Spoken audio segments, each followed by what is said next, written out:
mendengarkan dhamma di waktu yang sesuai, itulah berkah utama. Para bapak, ibu, saudara-saudari, adik-adik sekalian, selamat malam. Terpujilah Sang Buddha. Namo Buddhaya. Satu keberkahan bagi kita. Hari ini kita bisa kembali menggunakan sebagian waktu yang kita miliki, memperkokoh keyakinan kepada Tiratana, memperbarui sila, bermeditasi, dan juga di kesempatan malam hari ini kita akan menggunakan sebagian waktu kita untuk belajar Dhamma. Para bapak dan ibu, saudari-saudari sekalian, sebelum pembabaran Dhamma, ini merupakan kali pertama saya mengisi khususnya di Wihara Magadhamma Salatiga. Sebetulnya saya tidak jauh dari sini karena saya berasal dari Jepara. Saya menjalani kebikuan hingga saat ini sudah 18 wasa, kurang lebih 18 tahun jadi biku. Baru kali pertama datang ke Wihara Magadhamma untuk berbagi Dhamma. Sebetulnya sudah jauh-jauh hari yang lalu, bahkan sebelum COVID, saya diundang. Tetapi karena banyak kegiatan di kota besar, sehingga belum punya kesempatan untuk berkunjung, untuk berbagi Dhamma. Hari ini kita punya kesempatan yang baik, kurang lebih selama 45 menit ke depan. Kita akan menggunakan waktu untuk belajar Dhamma. Kurang lebih selama 45 menit. Kenapa saya katakan demikian? Supaya ibu, bapak, termasuk saya, sudah ada kesepakatan. Karena di sebagian tempat, kalau kelas Dhamma agak malam, sebagian ada yang tenang, sebagian ada yang kepikiran. Satu keberkahan bagi kita, khususnya umat Buddha yang ada di Wihara Magadhamma. Saya sebelum sampai di sini tadi sempat bertanya, kemarin siapa yang mengisinya? Kemudian Mas Manto menyebutkan, ada Bante Dhammajato, ada Bante Ugasanto, dan yang lain-lain. Dan hari ini saya juga berbagi Dhamma sehubungan dengan tema yang akan kita bahas di malam hari ini, berkenaan dengan menegakkan kembali keyakinan kita kepada Tiratana. Topik ini adalah topik yang paling dasar, khususnya kita umat Buddha. Mengapa demikian? Karena keyakinan itu adalah fondasi yang paling awal. Ibaratnya sebuah rumah, keyakinan itu seperti pintu. Sebelum seseorang masuk ke dalam rumah itu, seseorang harus tahu pintunya ada di mana. Kalau seseorang ingin memasuki sebuah ajaran, ingin mempraktekkan ajaran, seseorang harus punya dasar keyakinan yang kokoh. Yang saya ibaratkan, sebelum memasuki rumah, ibu bapak mesti tahu pintunya ada di mana. Kita tidak mungkin tiba-tiba hadir di dalam rumah itu kalau seandainya kita tidak membuka pintu. Betul kan ya? Jadi sepulang dari wihara, ibu bapak bisa istirahat di rumah Anda. Sebelum masuk duduk, Mungkin menuju kamar untuk istirahat. Yang paling awal adalah Anda mesti tahu pintunya ada di mana. Dan kalau tidak terbuka, bisa jadi kuncinya ada yang jatuh. Sama juga perumpamaan ini saya angkat. Kenapa kita belum terdorong untuk praktek dhamma? Karena mungkin di antara kita pintunya masih tertutup. Mendengar dhamma tetapi dhamma itu tidak bisa masuk. Belajar dhamma bertahun-tahun tetapi belum menjadi sebuah praktek dhamma. Apa sebabnya? Karena keyakinannya belum menembus. Ibarat kata, sebelum masuk ke rumah, orang itu mesti mau buka pintu. Terus bagaimana Bante upaya untuk saya dapat menumbuhkan keyakinan? Ibu bapak mesti membuka pintunya. Pintunya dari mana? Secara fisik. Untuk menegakkan keyakinan ini, pintunya adalah mau mendengar. Kalau telinganya tertutup, kita ngomongin apa? Nggak ngerti. Apalagi kalau telinganya terbuka tetapi perhatiannya tidak ada, juga tidak bisa masuk. Jadi untuk menembus keyakinan menjadi kokoh, seseorang mesti mau mendengar. Makanya di awal tadi saya sampaikan, kalena dhamma sawanang etang manggalam utamang. Mendengarkan dhamma merupakan berkah. Berkahnya di mana? Kalau seseorang mendengarkan dhamma, seseorang akan mendengar apa yang belum pernah didengar sebelumnya. Asutang sunati. Mendengar apa yang belum pernah didengar. Kalau seseorang itu mau mendengarkan dhamma, sutang pariodapeti, memperjelas apa yang sudah didengar.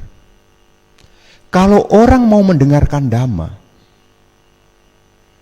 kangkang witarati, keraguan-raguan akan menjadi hilang. Kalau seseorang mau mendengarkan dhamma, diting ujung karoti, pandangannya menjadi lurus. Dan akhirnya, buah dari mendengarkan dhamma adalah citta masa pasidati.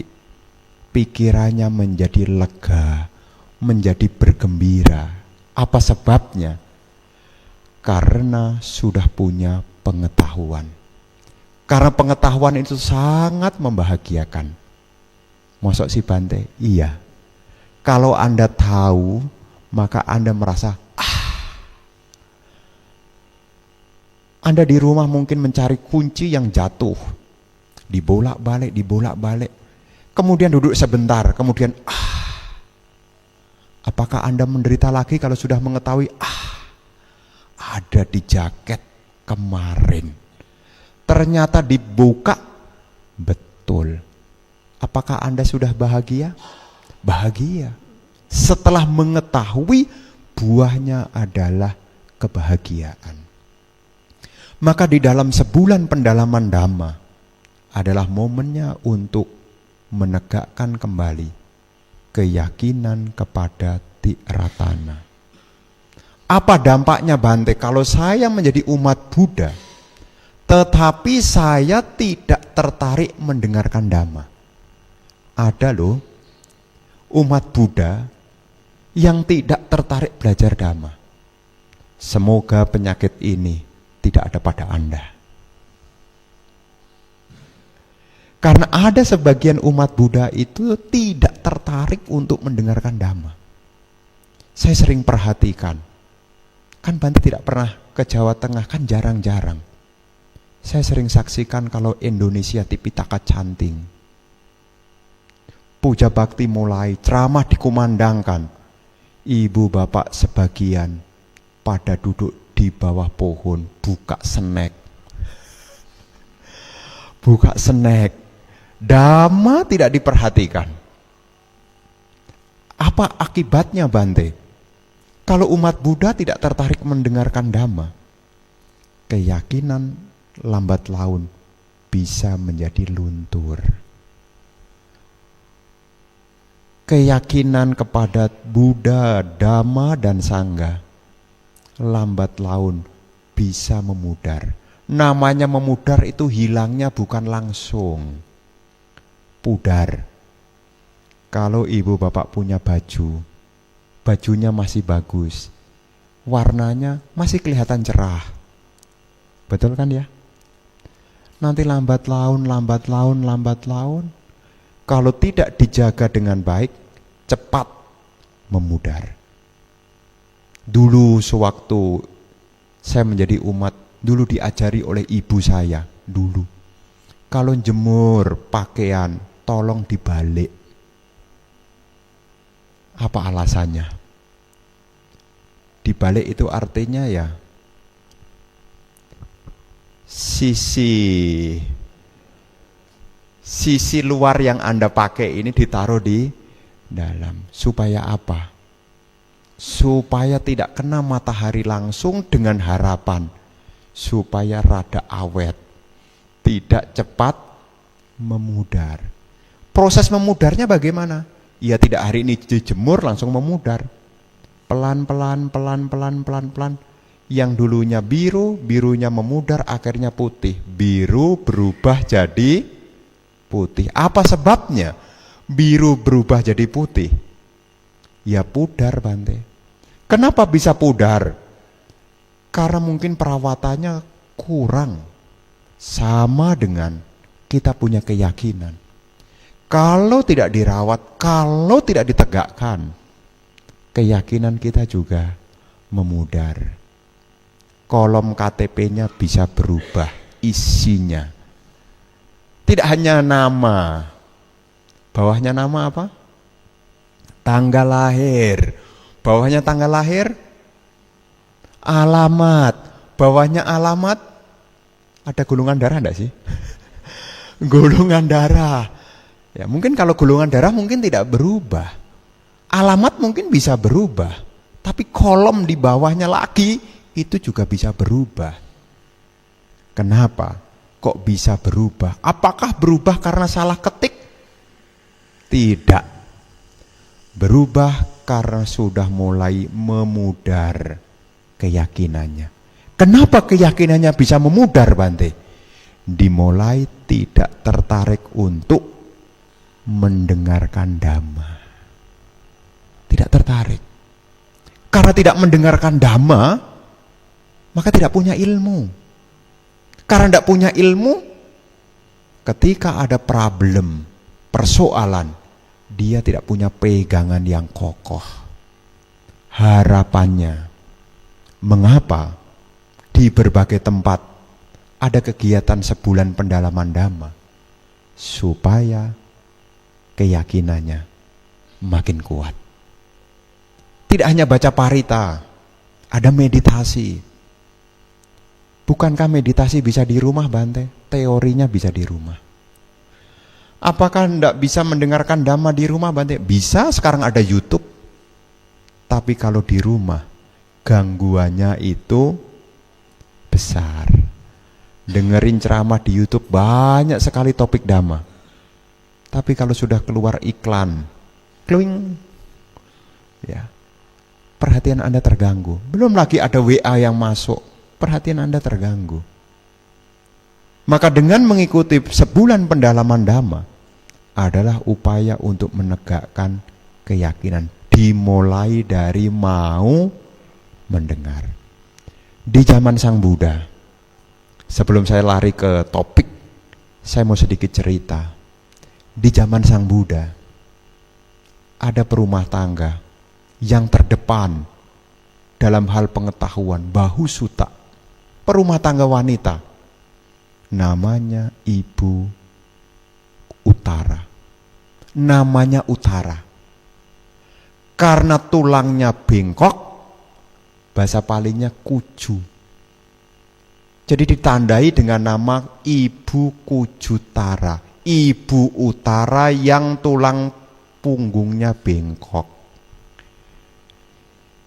Ibu Kujutara ini adalah perumah tangga wanita. Ia bekerja kepada seorang istri dari Raja Udena. Raja Udena itu adalah raja yang berasal dari Kosambia. Kosambia itu salah satu wilayah di India kala itu, Kosambia. Ada seorang wanita, istri dari Raja Udena, namanya Ratu Samawati. Ratu Samawati punya pelayan yang bernama Ibu Kujutara. Ibu Kujutara ini adalah, ya kalau sebutan sekarang kan tidak boleh ngomong pelayan, tidak boleh ngomong pembantu, asisten, ART, asisten rumah tangga. Pekerjaannya apa, Bante? Bukan ngurusin perabot-perabot di dapur. Urusan Ibu Kujutara adalah belanja, beli bunga. Beli bunga. Tapi nakal. Nakalnya bagaimana? Diberi uang oleh Ratu Samawati untuk belanja bunga. 8 keping emas. Tapi yang dibelanjakan hanya 4. Terus 4-nya dibawa kemana? 4-nya dibawa kemana? Dikorupsi. Dikorupsi.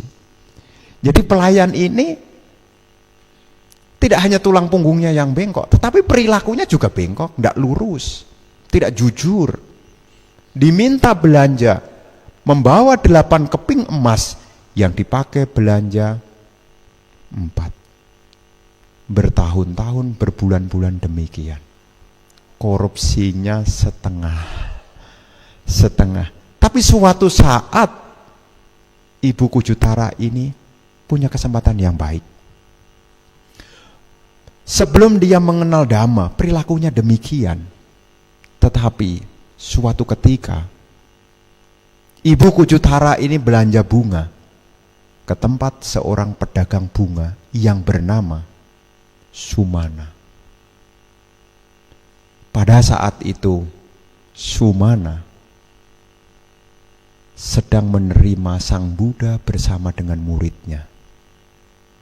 Istilah kata dalam bahasa umum, Sumana sedang ngundang para bante untuk terima dana makan siang. Sumana pedagang bunga ini punya keyakinan kepada Sang Buddha dan murid-muridnya. Jadi pada saat melayani Sang Buddha itu, Sumana tidak fokus sama barang dagangannya. Sehingga apa? Tidak ada waktu untuk melayani Kujutara. Kujutara yang sudah datang ingin membelanjakan uangnya untuk beli bunga, akhirnya nunggu. Ya, terima dana makan umumnya sebelum tengah hari. Dia datang dari pagi dengan harapan segera pulang lagi. Tetapi Sumana dan seluruh karyawannya sibuk mempersiapkan dana makan, sibuk mempersembahkan dana makan, dan selesai mempersembahkan dana makan, Sumana beserta seluruh keluarga yang ada di sana mendengarkan khotbah Dhamma. Makin lama. Jadi Ibu Kujutara yang awalnya nunggu, ya kalau ibu bapak menunggu agak lama, tentu ada rasa penasaran. Kok lama ya? Saya kan mau beli bunga, kok lama ya? Ditunggu makin siang, ditunggu kok makin siang, kok Sumana ndak keluar-keluar ya? Akhirnya timbul penasaran pada Ibu Kujutara tadi. Terus ya samalah, kalau Anda di sini sudah nungguin lama, ini enciknya di mana sih? Sudah datang, saya sudah datang kok belum dilayan-layani, ini kemana sih enciknya sih? Akhirnya kan penasaran, kemudian berjalan menuju ruang tengah, nyamperin. Loh, kok di dalam banyak para biku? Kok sedang membabarkan dhamma? Sumana duduk memperhatikan pesan dhamma, Kujutara tidak terperhatikan. Dilihat, lama banget. Daripada saya tidak jelas, menunggu sudah dari tadi tidak ada kejelasan, maka ikut numpang denger. Numpang denger namanya apa? Nguping. Kenapa? Karena saat itu belum berkeyakinan kepada Sang Buddha. Kujutara mendengarkan. Mulai mengerti. Setelah mengerti, saat pembabaran dhamma. Dan Sang Buddha tahu. Ini adalah masa Kujutara akan menjadi pemasuk arus. Pesan dhammanya dari setahap demi setahap, akhirnya Kujutara selesai mendengarkan dhamma. Kujutara menjadi seorang Sotapanna. Setelah menjadi Sotapanna, tidak lagi bisa korupsi lagi. Dia belanja yang biasanya bawa bunga hanya berdasarkan 4 keping emas, sekarang sepenuhnya dibelanjakan bunga. Ratu Samawati terkejut. Banyak amat hari ini kamu beli bunga. Apa yang terjadi ibu bapak? Apa yang terjadi? Yang terjadi adalah mengakui, nyonya, selama ini saya tidak jujur. Seorang pemasuk arus tidak lagi bisa berbohong. Seorang Sotapanna tidak lagi bisa berbohong. Dan menceritakan kenapa agak siang pulangnya sampai rumah. Disitulah menceritakan setelah mendengarkan dhamma dari Sang Buddha. Ratu Samawati mendengar pelayannya yang korupsi 50%, marah atau tidak?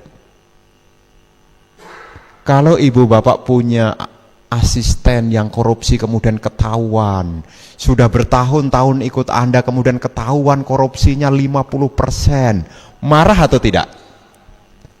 Marah. Tetapi Ratu Samawati justru penasaran, kok bisa?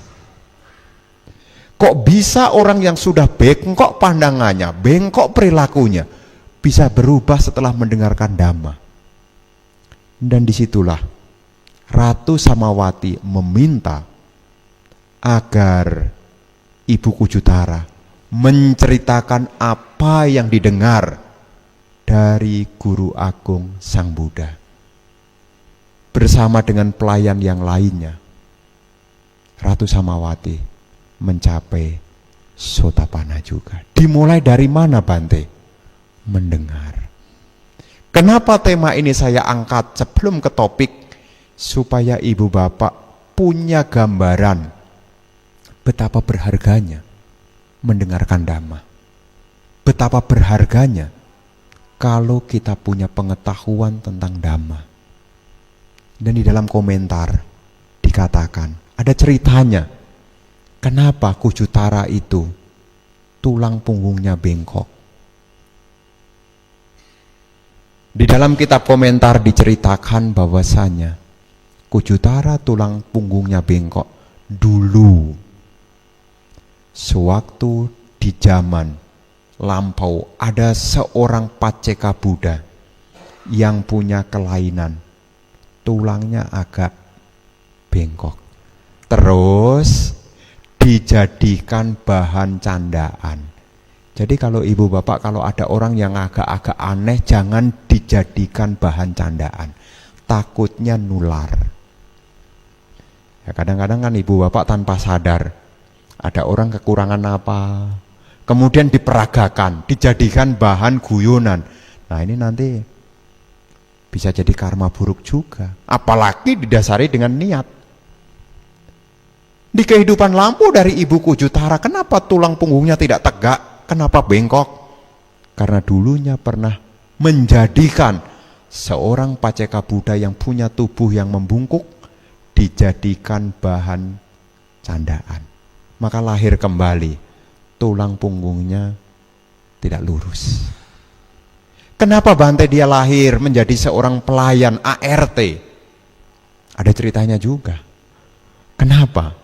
Di dalam komentar dikatakan tentang dulu dia pernah lahir menjadi seorang anak dari orang yang berada. Punya teman menjadi bhikkhuni di zaman Buddha Kassapa. Buddha Kassapa itu adalah Buddha sebelum Buddha Gotama. Satu era yang sama di bumi yang sama ini. Sebelum Buddha Gotama, Buddha yang lampau sebelum Buddha Gotama adalah Buddha Kassapa. Sebelum Buddha Kassapa ada Buddha Wesabu Komnagamana. Ada dua. Makanya bumi yang kita tempati sebutannya adalah Badakapa. Badakapa itu artinya bumi yang akan ditempati oleh 5 Buddha. Buddha Gotama adalah Buddha yang keempat, dan Buddha yang akan datang adalah Buddha Meteya. Nah, di zaman Buddha Kassapa, Ibu Kujutara ini jadi anak orang berada. Punya teman seorang bhikkhuni yang sudah mencapai arahat. Temannya lewat rumahnya, melewati kamar tempat dia tinggal. Dia habis selesai mandi. Tapi sisirnya itu ada di luar. Ya memang agak aneh ceritanya ya. Kok bisa ya sisir kok ada di luar? Dia selesai mandi, karena letaknya di luar ada bhikkhuni lewat. Dia minta tolong temennya yang jadi bhikkhuni itu, tolong ambilkan sisir. Yang diperintah adalah seorang arahat. Sedangkan arahat itu adalah ladang untuk menanam kebajikan, bukan bahan untuk direndahkan. Menjadikan bhikkhuni jadi suruhannya. Maka lahir berulang-ulang jadi pembantu. Ada karma baiknya juga. Itu kan cerita karma buruknya.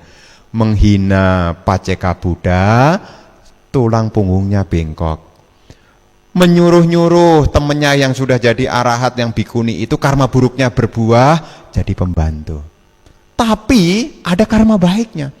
Kenapa selesai mendengarkan dhamma langsung seketika menjadi seorang sotapanna? Di masa lampau, ketika Paceka Buddha yang tadi yang tulang bengkok punggungnya itu menerima dana makan. Ya, dana makannya ini bubur yang disajikan rada hangat-hangat. Yang namanya pata, Anda tahu kan pata? Mangkok. Kalau mangkoknya itu disiram buburnya anget, kira-kira patanya bagaimana? Panas. Melihat Paceka Buddha yang tangannya kepanasan itu, muncul belas kasihan seketika. Dia relakan gelangnya untuk jadi tatakan pata. Dia mengeluarkan kebijaksanaan secepat mungkin. Maka buah munculnya pengetahuan juga secepat mungkin. Makanya kalau ibu bapak ada orang yang bertanya, yang sedang bingung, bertanya kepada Anda, tolonglah jawab secepatnya. Supaya apa Bante? Karma baiknya berbuah pengetahuan juga cepat.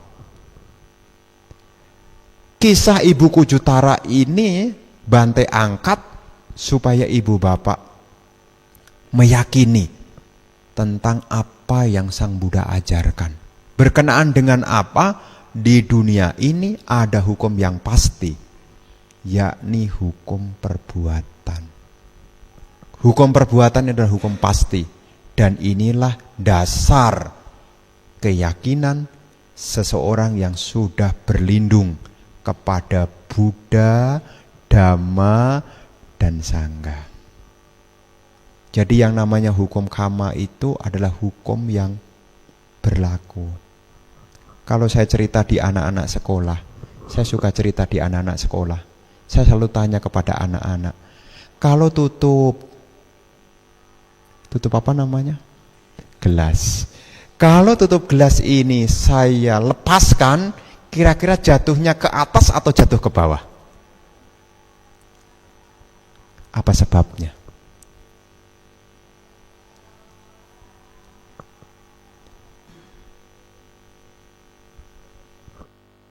Kenapa jatuhnya ke bawah? Yang sekolah. Karena ada hukum yang berlaku di bumi ini, namanya hukum gravitasi. Dimanapun Anda menjatuhkan, pasti jatuh ke bawah. Karena hukum gravitasi. Tapi kalau ceritanya Anda tidak tinggal di bumi, tinggal di bulan, di luar angkasa. Di luar angkasa tidak kena daya tarik bumi. Anda di sana, berat Anda jadi turun. Yang 80 kilo di bumi, di sana agak ringan. Lebih dari separuhnya bobot Anda tidak terdeteksi. Apa sebabnya, Bante? Tidak terpengaruh daya tarik bumi. Jadi ibu bapak saudara-saudari sekalian, seseorang yang sudah punya keyakinan kepada Buddha, Dhamma, dan Sangha, ia punya keyakinan kepada hukum karma. Dan sebagaimana seorang umat Buddha ini supaya yakin kepada hukum karma, umat Buddha mesti tahu apa itu Buddha, tahu apa itu Dhamma, tahu apa itu Sangha. Jadi mesti tahu apa itu Buddha. Jangan sampai yang keyakinan yang paling dasar kita menjadi umat Buddha tidak mengenali. Kalau tidak tahu, ibaratnya tanaman akarnya pendek, ditarik gampang. Akar apa yang kalau sekali tarik bisa langsung copot? Bayam atau bayem? Bayam atau bayem? Kalau Anda mencoba mengangkat pohon bayan, tidak mungkin bisa. Tidak mungkin bisa. Seperti apa, Bante, pohon bayan itu? Seperti yang tumbuh di samping Candi Mendut. Yang besar itu namanya pohon bayan. Mau dicabut ya tidak kuat. Tapi kalau pohonnya pohon bayem, atau bayam yang Anda sajikan sup itu ya, sup bening ya itu cabut. Kenapa gampang sekali diangkat? Karena akarnya pendek. Umat Buddha juga gampang terpengaruh kalau umat Buddha tidak memahami apa itu Buddha, apa itu Dhamma, apa itu Sangha. Jadi jangan sampai kita bertahun-tahun jadi umat Buddha. Kenapa Bante mengatakan demikian? Ada loh yang jadi umat Buddha, tapi bukan orang Salatiga ya. Saya tanya, apa itu Buddha? Yang ada di wihara. Dia taunya Buddha ya rupang Buddha ini. Seperti apa Buddha itu? Ya seperti di wihara itu. Dia tidak memahami apa itu Buddha.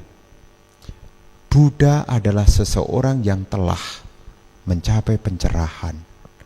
Seseorang yang telah melenyapkan seluruh pengotor batin, terkhusus sama Sang Buddha, dengan usaha sendiri dan mampu membabarkan Dhamma. Jadi sebagai umat Buddha, jangan sampai ibu bapak tidak tahu apa itu Buddha. Nanti kalau ibu bapak tidak tahu apa itu Buddha, terus apa yang kita yakini?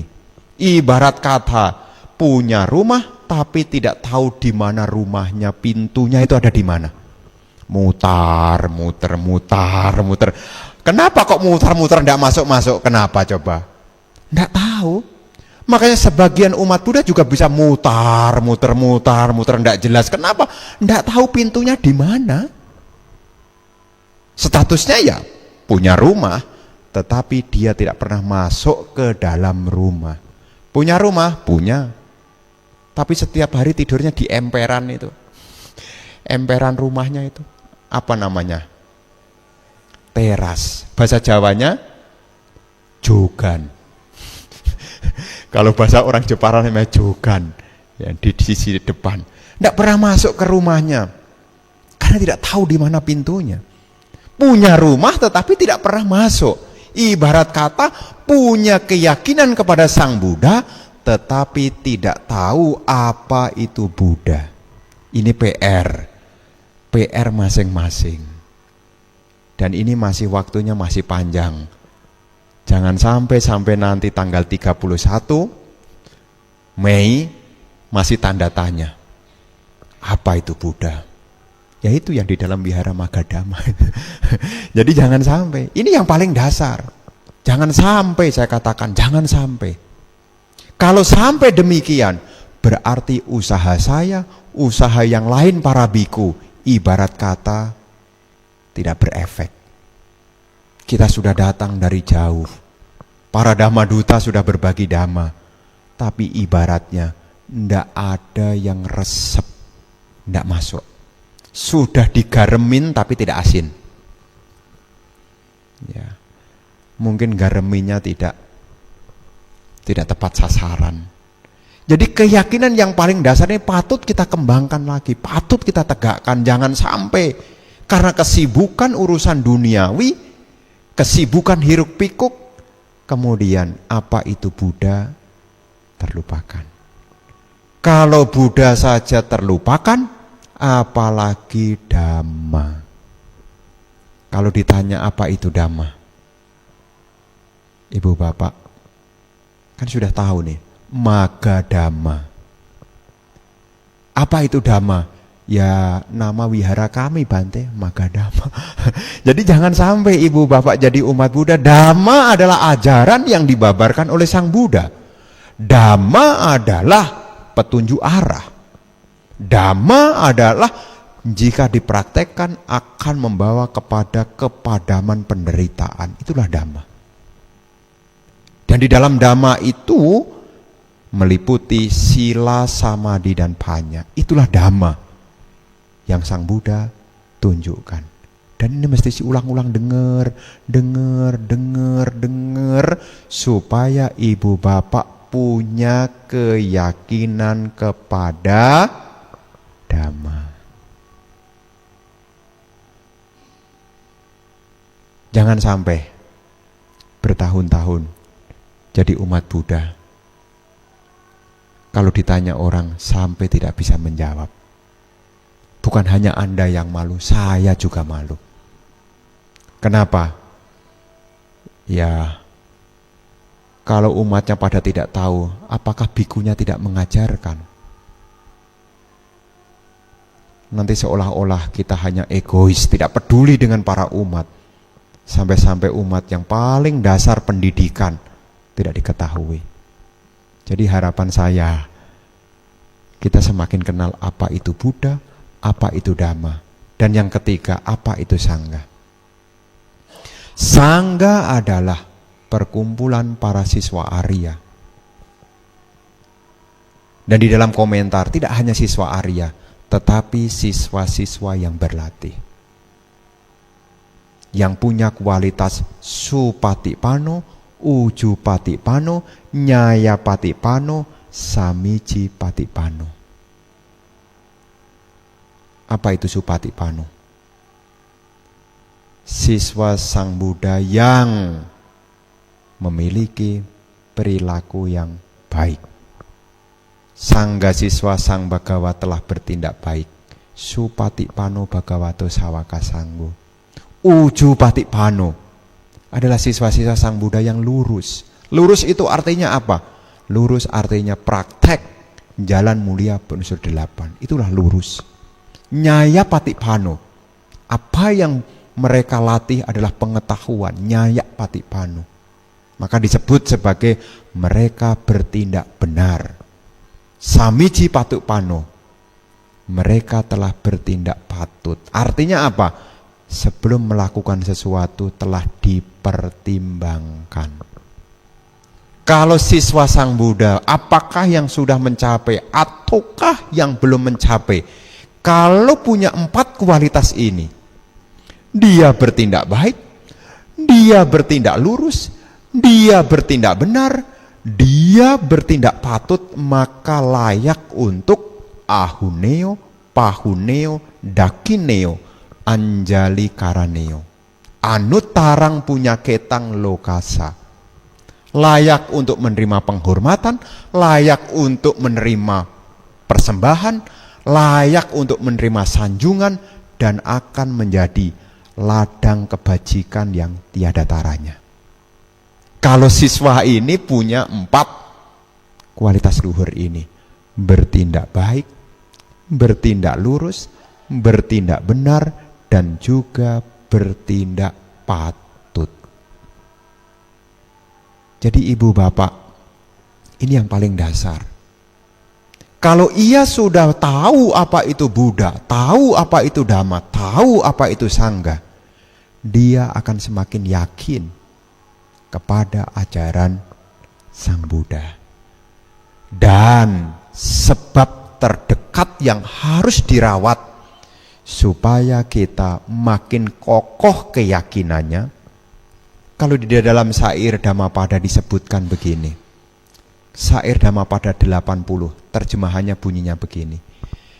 Si petugas irigasi meluruskan saluran air.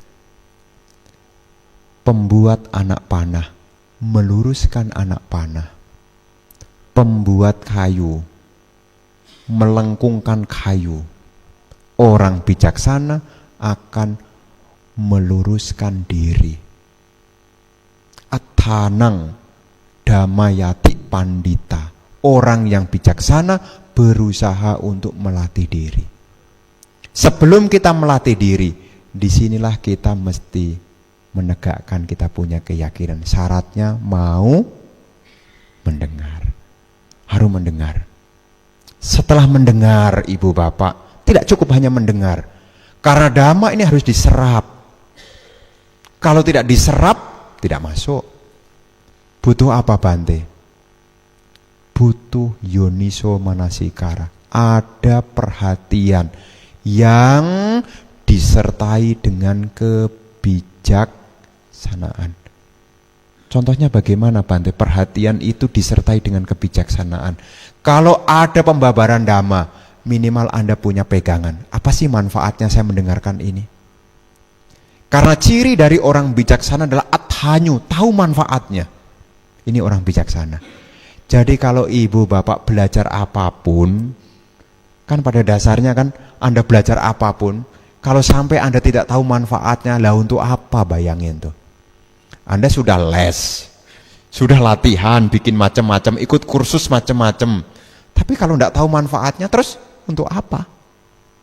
Tanam asal tanam, tidak tahu manfaatnya apa? Tahu. Tanam apa Cik? Katanya sih bagus. Untuk apa? Tahu. Ada orang yang ikut-ikutan.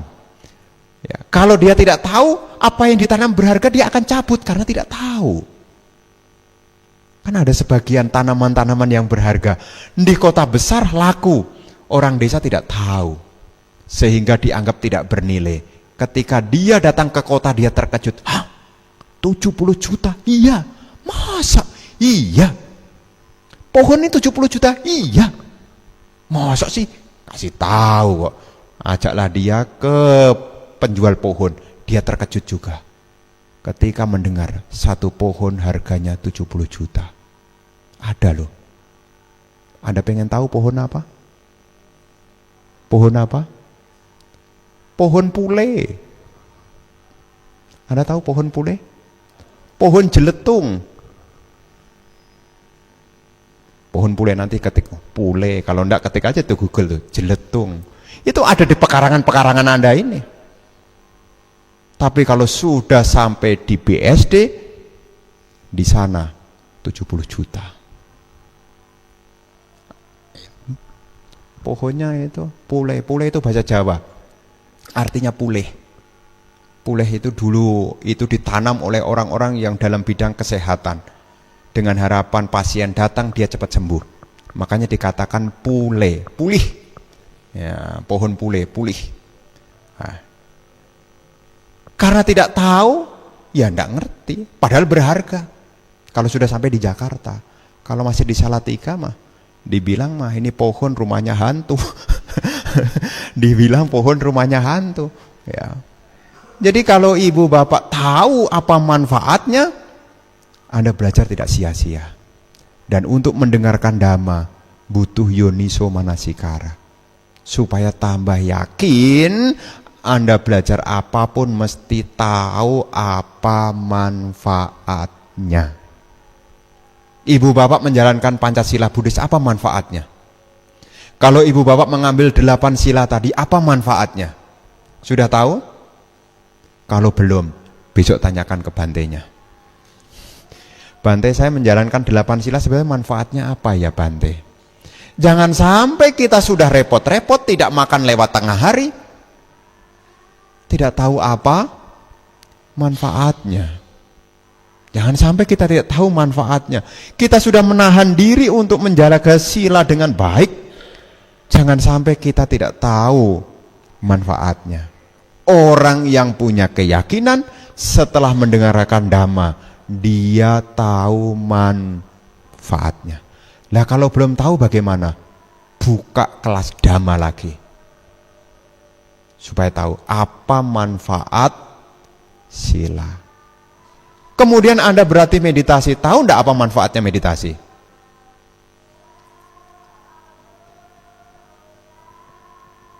Kayaknya ya memang harus begitu Bante, dari dulu begitu kok Bante.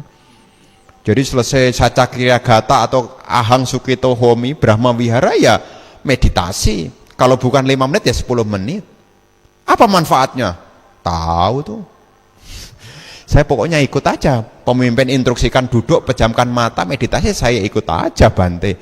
Jangan sampai ibu bapak melakukan sesuatu tidak tahu manfaatnya. Anda mesti tahu. Kalau Anda tahu manfaatnya, Anda akan pegang erat-erat. Ibu bapak punya dompet. Di dalam dompet isinya KTP. Saya tidak ngomong uang ya. Ya. Kenapa Anda berpergian bawa KTP? Tahu manfaatnya. Kenapa di dompet Anda ada SIM? Kenapa Anda selipkan SIM-nya itu tidak disimpan di rumah? Kenapa SIM dimasukkan di dompet? Kenapa ijazah disimpan di lemari? Kenapa tidak dibawa sekalian? Sama-sama berharga. Ya. KTP berharga, SIM berharga, ijazah juga berharga. Sertifikat tanah juga berharga. Kenapa sertifikat tanah tidak didompetin sekalian? Ya manfaatnya beda Bante. Tapi kalau uang, kenapa Anda pegang dan Anda merasa tenang kalau di dompet Anda ada uang? Uang itu bahasa Jawanya adalah bukan duit. Ya. Uang itu bahasa halusnya adalah arto. Arto itu adalah artha dari bahasa Sangsekerta. Sama dengan bahasa Pali namanya atha. Manfaat.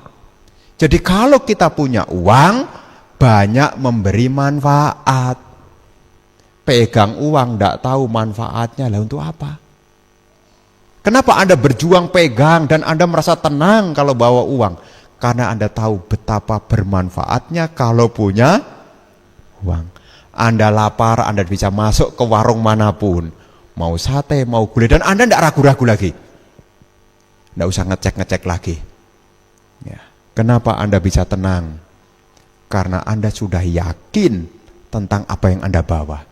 Demikian pula orang yang sudah punya keyakinan kepada Buddha, Dhamma, dan Sangha. Dia tahu manfaatnya. Setelah dia tahu manfaatnya, wujudnya adalah dia punya ketenangan. Jadi umat Buddha tenang, tidak bingungan, tidak ragu-ragu, mengambil keputusan mantep. ragu-ragu sirna. Apa sebabnya? Karena sudah punya pegangan. Kenapa dia pegangnya kokoh pada Buddha, Dhamma, dan Sangha, Bante? Karena dia sudah tahu manfaatnya. Dan ini semua dimulai dari mau mendengar. Betapa berharganya kalau kita jadi umat Buddha. Mau mendengar disertai dengan bertanya dalam hati, apa sih manfaatnya? Apa sih manfaatnya? Kalau saya punya keyakinan apa manfaatnya, kita tidak bingungan. Kalau kita punya keyakinan, kemanapun kita jalan akan lurus. Kalau tidak punya keyakinan, untuk sampai tujuan akan terhenti. Mau ke Salatiga, mau ke Wihara Magadhamma, tidak ada yang menge-share alamatnya, ada di mana posisinya. Apakah yang dari Semarang akan mantep ke sininya? Mau kemana, Bante? Wihara Magadhamma. Bante emang udah tahu? Belum. Terus gimana caranya, Bante? Ya saya mesti tanya dulu. Loh, Salatiga Bante enggak tahu? Tahu Salatiga. Tahu Salatiga. Tingkir tahu saya Tingkir. Tapi kalau wiharanya belum. Terus gimana Bante supaya tahu? Ya tanya. Dan kalau tanya juga mesti mau dengerin. Sudah tanya dijelasin, enggak mau dengerin, nanti masuk tol. Tadi dia ngomong Magadhamma di mana ya? Makanya saat kita mendengarkan harus ada perhatian. Kalau kita punya keyakinan kita akan tenang. Kalau kita punya keyakinan kita akan mantap. Makanya fungsi dari keyakinan itu akan melenyapkan keraguan-raguan. Jalannya akan lurus. Jadi umat Buddha tahu arah tujuannya. Jadi tidak kemudian kalau bahasa Jawanya itu ngebyah uyah. Tahu enggak ngebyah uyah? Ora karu-karuan. Ya, ora karu-karuan. Ya kalau kita mau tujuan ya kita mesti harus punya kemantapan. Makanya disebutkan di dalam syair Dhammapada tadi 80 maksud saya. Disebutkan si pembuat anak panah usukara namati tejanang. Kenapa seorang pembuat anak panah mesti luruskan anak panah? Kenapa tidak dibiarin anak panahnya itu bengkok? Kenapa? Orang mau melepaskan anak panah, tapi anak panahnya itu ya bidiknya kemana, dia nancepnya kemana. Tapi dengan anak panah yang lurus, dia akan melesat, akan menuju titik yang menjadi tujuan. Itulah gunanya. Kenapa si pembuat anak panah mesti meluruskan anak panah? Supaya tercapai apa yang dimau.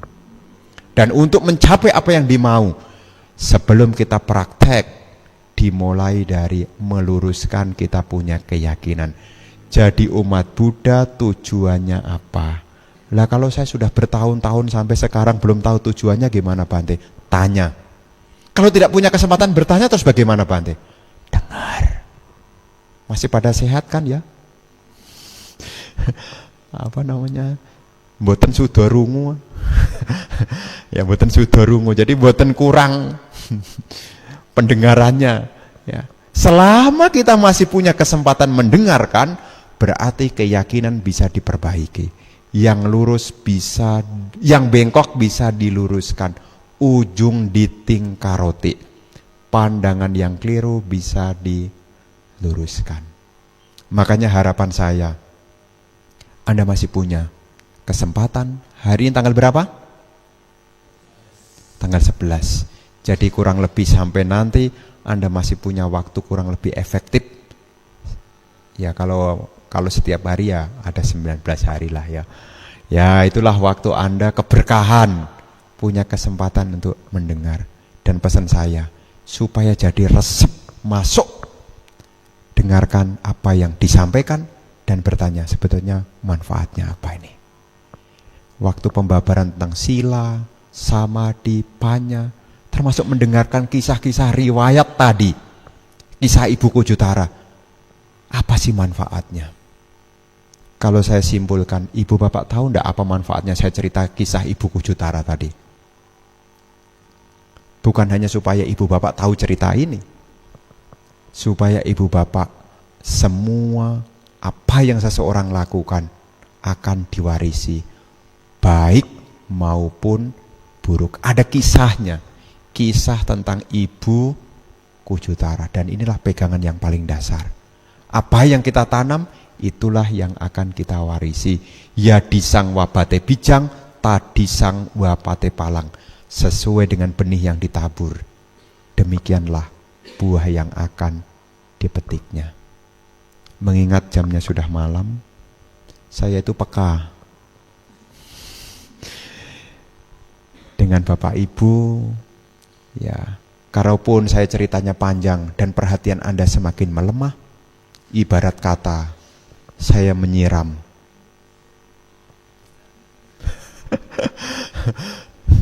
tapi tidak masuk, ya sedikit. Memang kadang-kadang saya kalau ceramah tidak pernah panjang-panjang. Biasanya saya 30 menit. Ya 30 menit.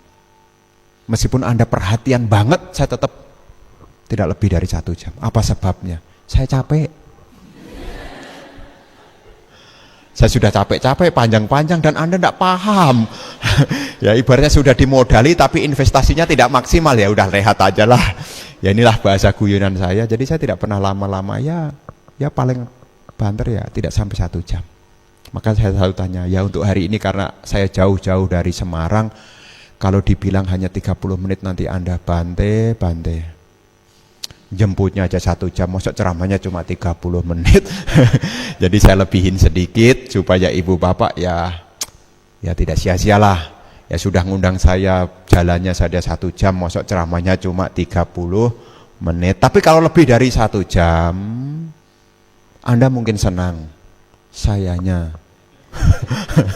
Ya, jadi mohon agak dimaklumi karena perjalanan saya masih panjang, habis ini masih ngisi tempat lain, jadi saya agak sedikit berhemat. Yang penting apa yang saya sampaikan Anda bisa resap, bisa pahami, sehingga untuk bekal selama nanti ke depan supaya kita makin hari makin lebih baik, makin hari kita makin kokoh keyakinannya kepada Buddha, Dhamma, dan Sangha.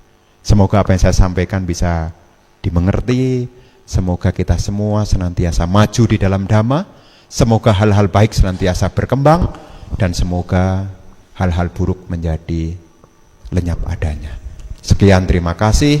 Sabe sata bawantu.